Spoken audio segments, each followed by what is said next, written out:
बिस्मिल्लाहिर्रहमानिर्रहीम। अस्सलाम वालेकुम। Welcome to cooking taste and test.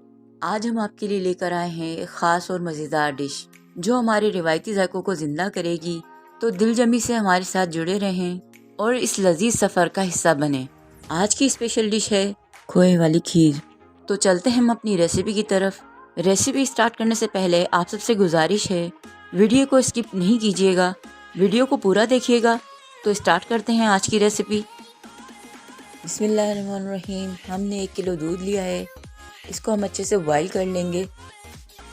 दूध को हमने चमचा चला के बॉईल करना है ताकि नीचे लगे नहीं।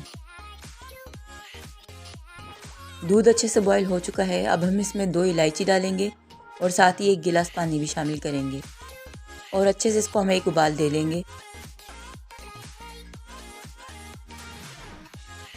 आप देख सकते हैं दूध में उबाल आ चुका है।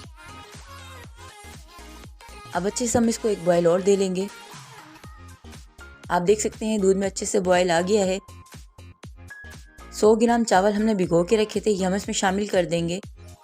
पौना घंटा ढक्कन ढक के हम इसको भी धीमी आंच पे पकाएंगे। ढक्कन हम हल्का सा खुला छोड़ देंगे ताकि हमारी खीर बाहर ना उबले।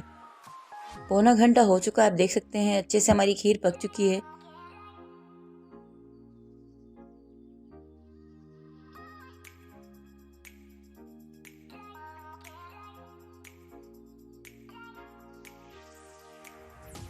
अब हम इसमें शामिल करेंगे 50 ग्राम चीनी।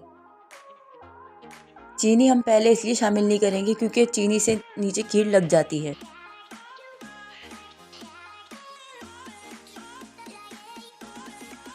एक पाव खोया है, ये हम इसमें शामिल करेंगे और तकरीबन 10 मिनट तक हल्के हाथ से हम इसको चलाते रहेंगे ताकि खोया नीचे लगे नहीं। आप देख सकते हैं खोया अच्छे से मिक्स हो गया है। अब हम इसको डिश आउट कर लेंगे। उम्मीद है कि आज की रेसिपी आपको अच्छी लगी होगी। अगर अच्छी लगे तो अपने घर में ज़रूर ट्राई कीजिएगा और कमेंट्स करके फीडबैक ज़रूर दीजिएगा। अगर आपके फ्रेंड्स या फैमिली मेम्बर्स को इस तरह की रेसिपी पसंद है तो मेरी वीडियो इनके साथ ज़रूर शेयर कीजिएगा। अगर आप चैनल पर न्यू हैं तो चैनल को सब्सक्राइब करके बेल आइकन को प्रेस कर दें ताकि हमारी आने वाली हर रेसिपी आपको मिल सके। तो मिलते हैं अगली वीडियो में, तब तक के लिए अल्लाह हाफिज़।